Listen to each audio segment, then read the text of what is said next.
नमस्कार मंडळी, स्वागत आहे तुमचं प्रिया स्वयंपाकघरमध्ये. तर चला, आज आपण बनवणार आहोत अगदी रिच आणि क्रीमी खवा बासुंदी. दूध, खवा, सुकामेवा आणि वेलचीचा सुंदर स्वाद. एकदा खाल्ली की बाहेरची बासुंदी विसराल. सणासुदीला किंवा कोणत्याही खास प्रसंगी बनवण्यासाठी ही रेसिपी एकदम परफेक्ट आहे. चला तर मग अगदी सोप्या पद्धतीने घरच्या घरी हॉटेलसारखी खवा बासुंदी बनवूयात. त्यासाठी लागणारं साहित्य आहे 250 ग्राम खवा, थोडे ड्रायफ्रूट्स, वेलची पावडर आणि साखर आणि केसर आणि 1 लिटर दूध.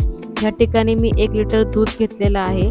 तर तुम्हाला काळजी काय घ्यायची आहे, ह्या ठिकाणी तुम्हाला ज्याचं बूड चांगलं आहे म्हणजे जाड आहे असंच भांडं तुम्हाला घ्यायचं आहे, किंवा तुम्ही लोखंडी कढई जरी घेतली तरी खूप छान होईल. कारण कसं होतं, जेव्हा आपण पातळ एखादं भांडं घेतलं तर आपलं दूध आहे ना खालून करपायला लागतं. ते आपल्याला वरतून दिसत नाही, आपल्याला असं वाटतं की ते दूध शिजतंय, पण ते खालून करपतं. त्यासाठी तुम्ही ही काळजी नक्की घ्या की एक जाड जाड बुडाचं भांडं घ्या किंवा कढई घ्या, किंवा लोखंडाची कढई तुम्ही घेतला तर बेस्टच. आणि ह्या ठिकाणी काळजी अशी घ्यायची आपल्याला की 5-5 मिनिटांनी आपल्याला दूध हे हलवायचं आहे, आणि जी आजूबाजूला जी साय येते ना तर ती आपल्याला दुधामध्ये एकत्र करत राहायचे. दुधामध्ये बाजूची साय काढायची आणि त्याला एकत्र करायचं. कारण की कसं होतं माहिती आहे का, त्याला टेस्ट खूप छान येते आणि ते बाजूलाच राहत नाही. असं तुम्ही 5-5 मिनिटांनी जेव्हा कराल ना तेव्हा खूप बेटर होईल आणि तुमचं दूध खाली पण लागणार नाही, आणि तुम्ही तेवढी काळजी नक्की घ्या.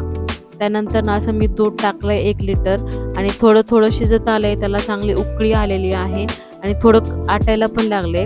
तोपर्यंत आपण इकडं खवा तुपामध्ये भाजून घेऊयात. मी थोडं 2 चमचे तूप घेतलेलं आहे आणि त्याच्यामध्ये मी आता 250 ग्राम खवा घेत आहे. मी खवा हा भाजून का घेत आहे का, याचं कारण हे आहे की हा खवा आपण डायरेक्ट पण दुधामध्ये टाकू शकतो, पण ह्याचं कसं होतं की त्याला मेल्ट व्हायला दुधामध्ये खूप वेळ लागतो.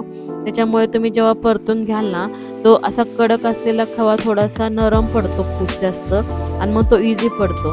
तोपर्यंत आपण इकडं साय जी केसर आपण घेतलेली त्याच्यामध्ये गरम दूध टाकूया, जेणेकरून ती चांगला कलर त्या दुधाला सोडेल. आणि आपण हे थोड्या वेळाने त्याच्यामध्ये मिक्स करूयात. जेव्हा केसरचा कलर पूर्ण त्या दुधामध्ये उतरेल तेव्हा. मग ह्या ठिकाणी बघा तुम्ही की कसा माझा खवा हा मेल्ट होतोय. अशा प्रकारे तुमचा खवा मेल्ट झाला पाहिजे, जेणेकरून तो जेव्हा आपण दुधामध्ये टाकू तेव्हा तो इझिली मिक्स झाला पाहिजे त्याच्यामध्ये. त्याला खूप वेळ नाही लागला पाहिजे, आणि ह्याने खूप टेस्ट पण छान येते. जेव्हा आपण तुपामध्ये जेव्हा खवा भाजून घेतो ना चांगला, त्याला छान पण टेस्ट येते. आणि याचे 2 फायदे की त्याची टेस्ट पण छान येते, आणि जेव्हा आपण दुधामध्ये टाकतो तेव्हा ते इझिली मिक्स होतं. अशा प्रकारे बघा तुम्ही खवा झालेला आहे आपला. आणि मग थोडं थोडं करून जेव्हा आपल्याला दुधामध्ये टाकायचं आहे, दुधामध्ये टाकला ना की मग दूध चांगलं हलवून घ्यायचं. सगळं दुधामध्ये मिक्स झालं पाहिजे, म्हणजे कुठं त्याच्या गाठी वगैरे नाही राहिल्या पाहिजे खव्याच्या. सगळं एकत्र झालं पाहिजे दुधामध्ये, सगळं मिक्स करून घ्यायचं प्रॉपर पद्धतीने. जेव्हा आपण टाकतो ना त्याला 2 मिनटं मिक्स करून, आणि त्याच्या आजूबाजूची आलेली साय पण आपल्याला एकत्र करायची आहे. माझ्या बघा थोड्याशा गाठी झालेल्या आहेत, तर मी त्याला काढते.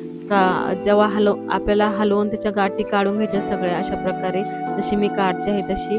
आणि अशा प्रकारे नंतर आपल्याला जे आपण दूध काढलेलं केसरचं ते दूध टाकायचं आहे, मिक्स करायचं आहे. आणि केसर टाकण्याचा हा फायदा आहे की त्याचा कलर पण खूप छान येतो आणि टेस्टही चांगली लागते.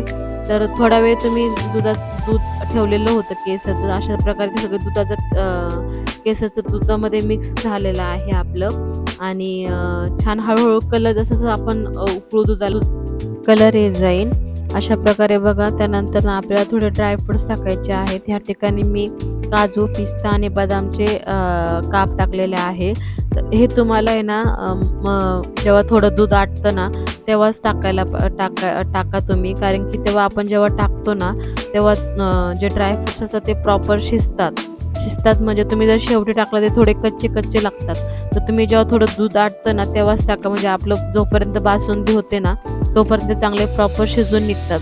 अदरवाईज तुम्ही ते तुपामध्ये भाजून पण टाकू शकता, म्हणजे तुमच्या आवडीनुसार. पण मी हे मीडमध्ये टाकलंय, म्हणजे जेव्हा थोडं माझं दूध आटलेलं तेव्हा मी ड्रायफ्रुट्स टाकले, म्हणजे शेवटपर्यंत माझे ड्रायफ्रूट चांगले भाजून निघतील. आणि अशा प्रकारे बघा आपली किती मोठी साय आलेली आहे बाहेर, किती मोठी मलाई आलेली आहे. ती आपल्याला चमच्याच्या साहाय्याने एकत्र करत राहायची त्याच्यामध्ये. त्याच्यानंतर आपल्याला वेलची पूड टाकायची आहे थोडीशी. वेलची पूड टाकली ना खूप छान टेस्ट येते, खूप छान लागते बासुंदी आपली.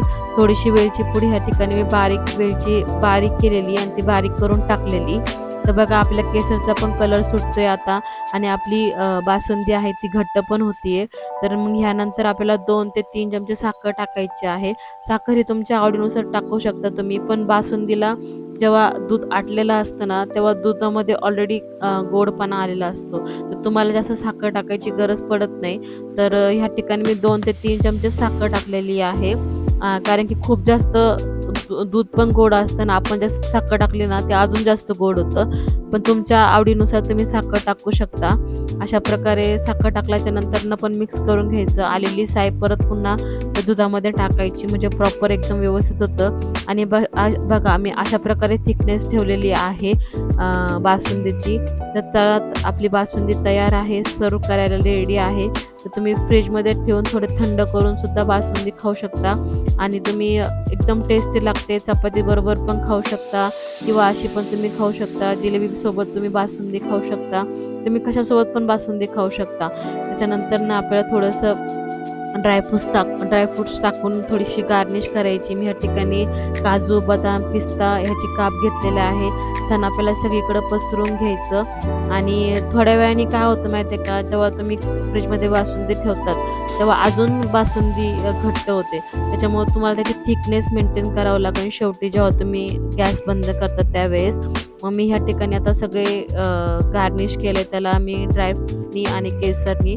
तर आपली बासुंदी तयार आहे, रेडी आहे. तुम्ही नक्की ट्राय करा ही रेसिपी. खूप इझी आहे, खूप टेस्टी आहे, रिच आणि क्रीमी आहे. घरच्या घरी एवढी सुंदर बासुंदी बनत असेल तर बाहेरच्या बासुंदीची तुम्हाला कशी आठवण आहे. तर तुम्ही ही रेसिपी ट्राय करा, चॅनलला शेअर करा, सबस्क्राईब करा आणि कशी झाली ते ट्राय करून कमेंट नक्की करा आणि मला सांगा. आणि चॅनलला सबस्क्राईब करायला विसरू नका. Thank you for watching. बाय.